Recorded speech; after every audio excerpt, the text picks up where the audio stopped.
Welcome back to another episode of One Bad Night, where we talk about how one night, one decision, and one this seems like a good idea at the time can flip your whole life upside down.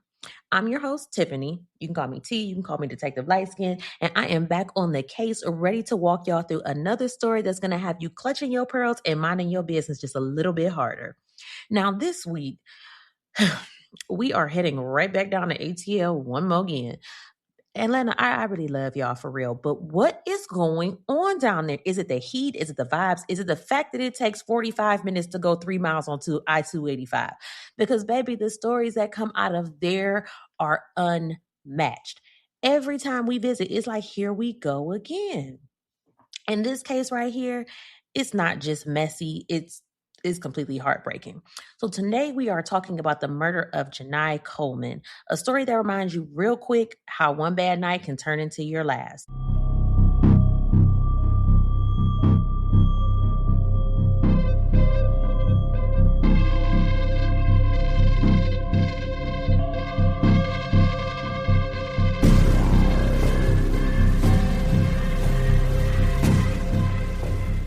So July 18th, 2008, a 911 call comes in out of Gwinnett County, Georgia. They're reporting gunfire in the parking lot. Now, witnesses are saying that they just saw a woman get carjacked, shot, and left there. By the time the first responders get on the scene, they find her laid out on the ground with a gunshot wound to her chest, barely alive, like holding on. But here's the part that makes you pause, because the car that she had been driving, it was gone. So they rush her to the Gwinnett Medical Center, but unfortunately she doesn't make it. And just like that, a regular night in Atlanta turns into a whole homicide case.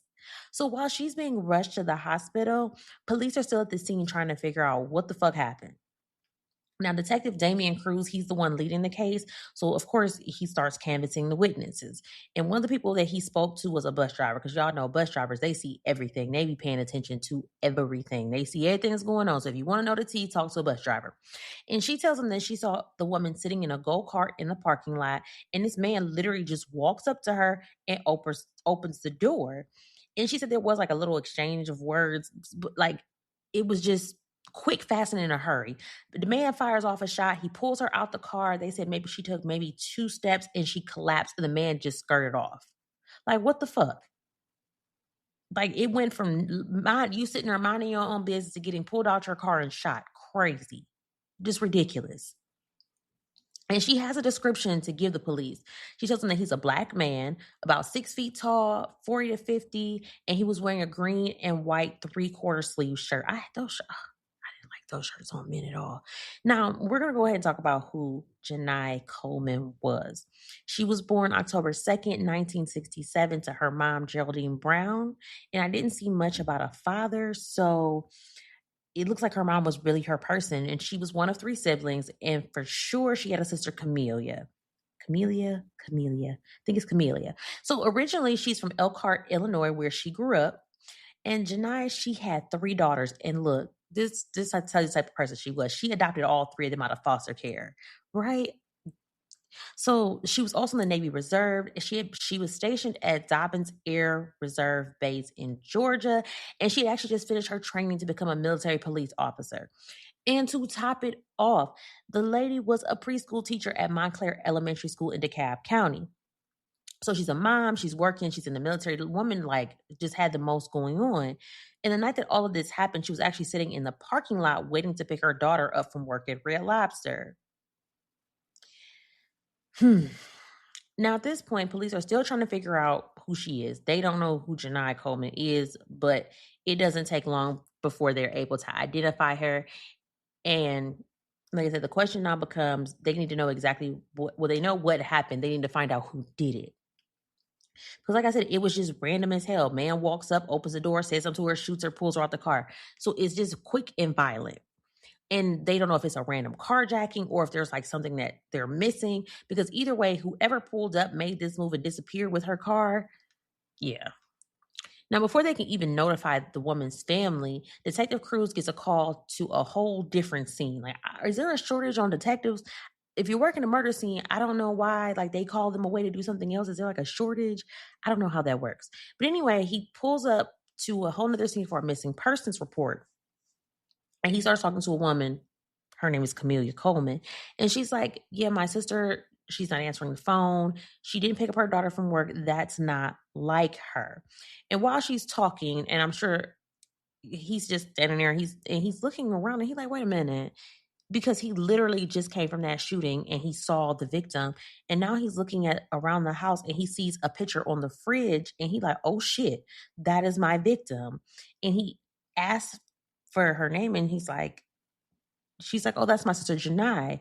And he's like, oh shit. So now he has to tell this lady that her sister isn't missing, she's gone. And then right after he tells her that, his phone rings and they said that they found Janai's car. Janai's gold Dodge Intrepid had been dumped in a shopping center parking lot about 40 miles away.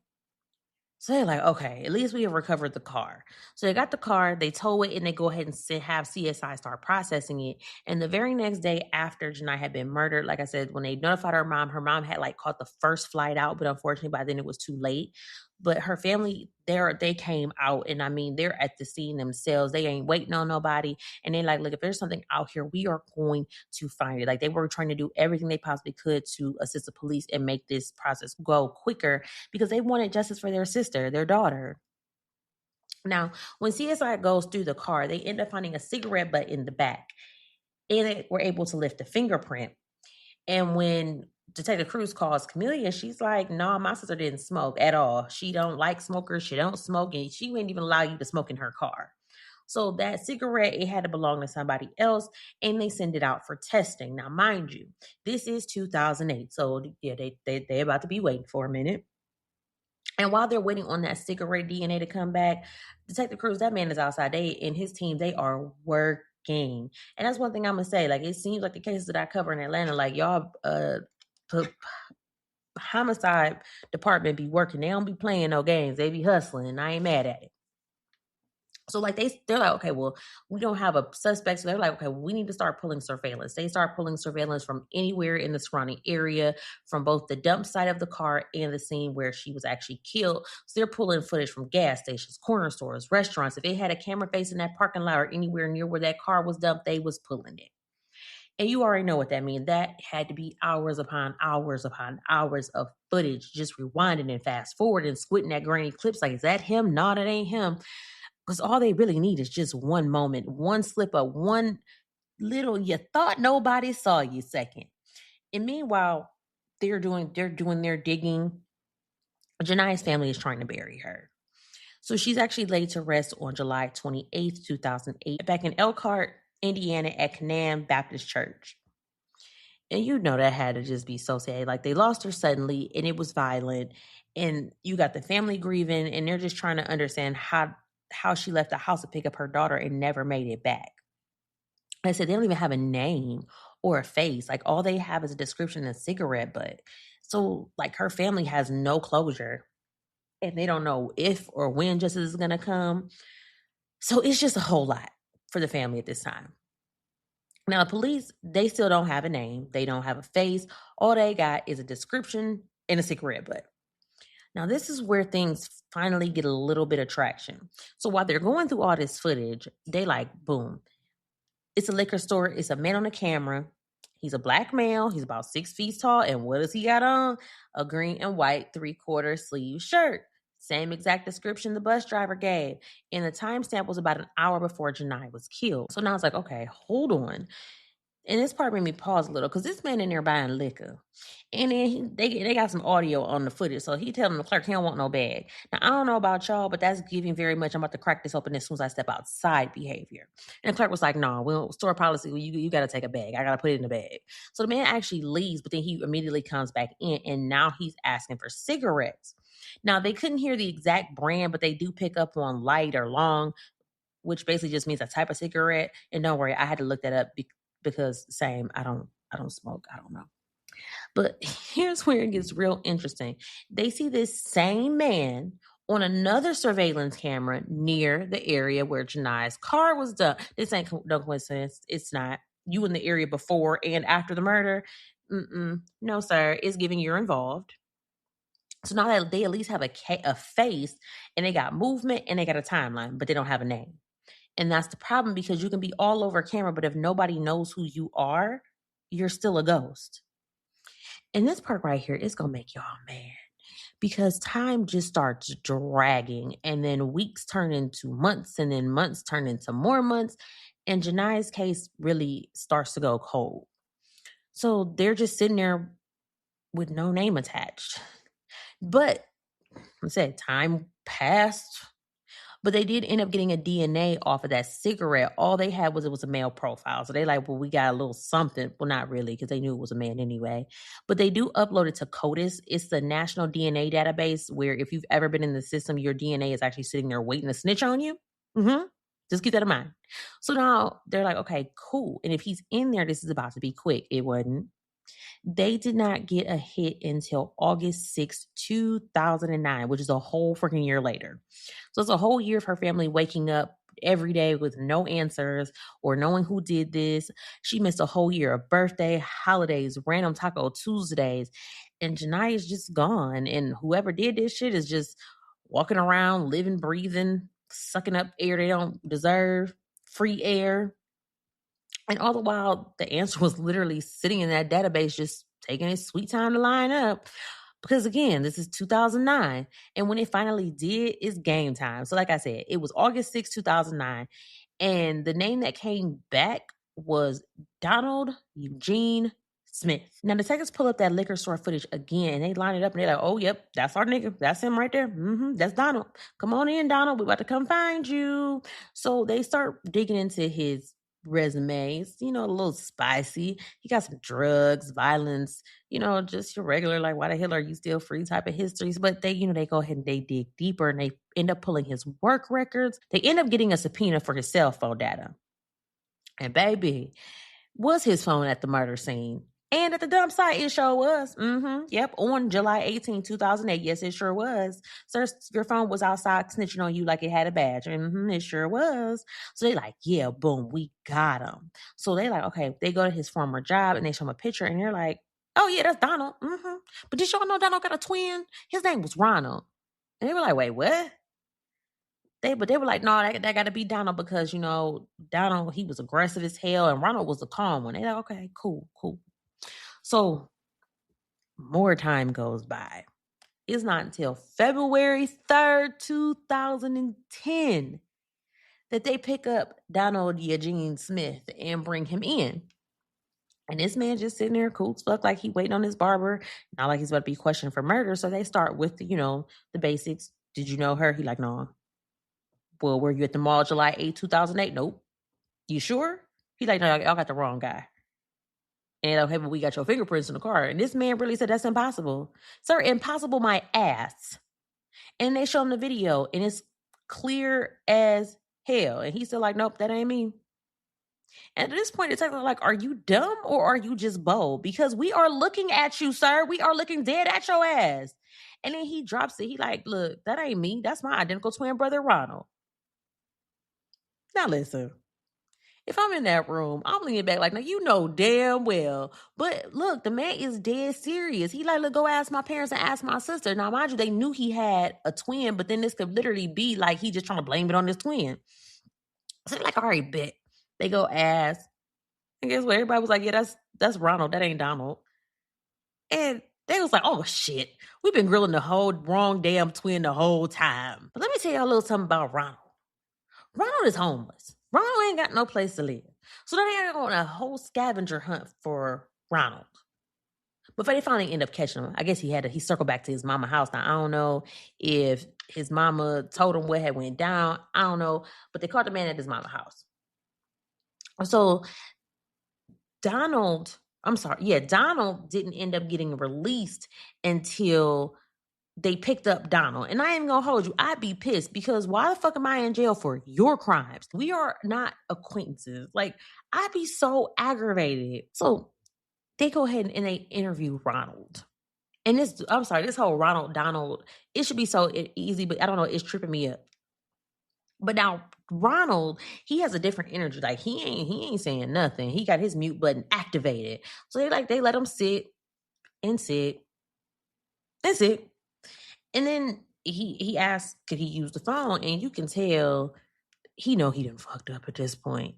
So Detective Cruz comes back in and he's, using that nice soft tone, and he shows him Janai's picture, and he's talking about her family and how, like they're not mad. They just want some closure. Like they don't hate you. And he leaves him with that picture and he walks out. And this little raggedy little man starts apologizing to the picture. Sir, what the fuck was that supposed to do? She is gone because you killed her. Was you trying to get $2 for a crack? I don't like, what is going on? So eventually he ends up confessing and he says that, yeah, I shot her, but it was an accident. And he was like, it was a 357 Magnum. A 357 Magnum accidentally went up. Boy, if you don't get the fuck up out of here. So he says he dumped the gun. That's why he can't reproduce it. So they go ahead, they lock him up with no bond, as they should have. He's actually not even indicted until April 28th, 2010, on all these charges. He's got murder. He's got aggravated murder. He's got aggravated assault. Like they just loaded this man down with charges. Now, tell me why, y'all. This man still says, I want to go to trial. Why? You confessed. What are we going to trial for? Why are you wasting the taxpayers' dollars? Why?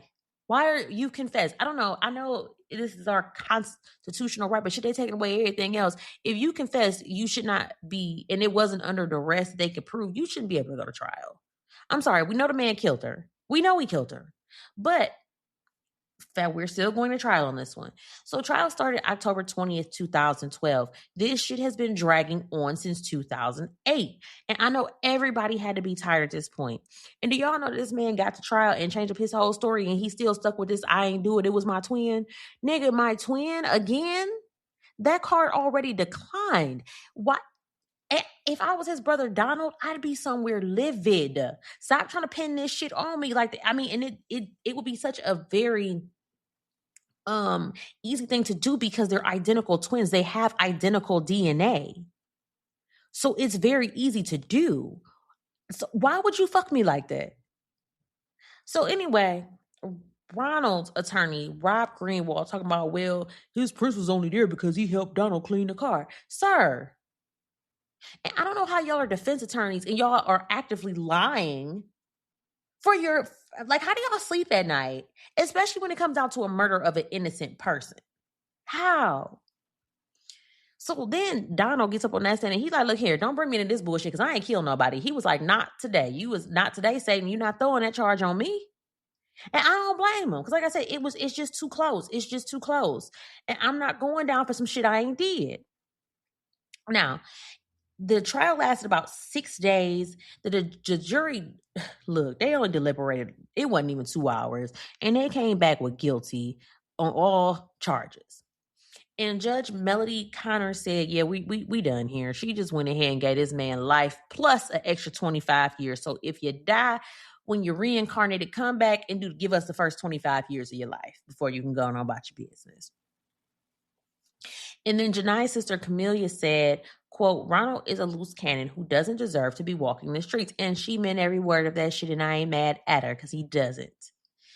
And he tried to file for an appeal in 2012, which was denied.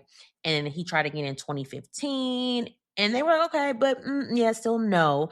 They did throw him a little bone and they shaved the sentence down a little bit. They threw out one of the aggravated assault charges. So now he has life plus 20 years. So you can finish out this lifetime in prison, die. When you come back, we want 20 years. He gonna die in there. So now he's at the Ware State Correctional Facility in Waycross, Georgia. And I mean, shit, he was homeless before. He got 3 hots and a cots. I mean, sounds about right to me. Now, this was the case of Janai Coleman. And if you have made it this far, please go ahead and leave a 5-star review or a comment because it really helps the show grow. I want you to follow me on TikTok, Instagram, and Facebook, Melanin Mysteries. And please come join the Facebook group Love, Lies, and Alibis. And I will catch y'all on Monday with another episode. And until then, keep y'all asses out of trouble. Stay safe. Don't go carjacking people. Don't go carjacking people. Okay? And I'll see y'all later.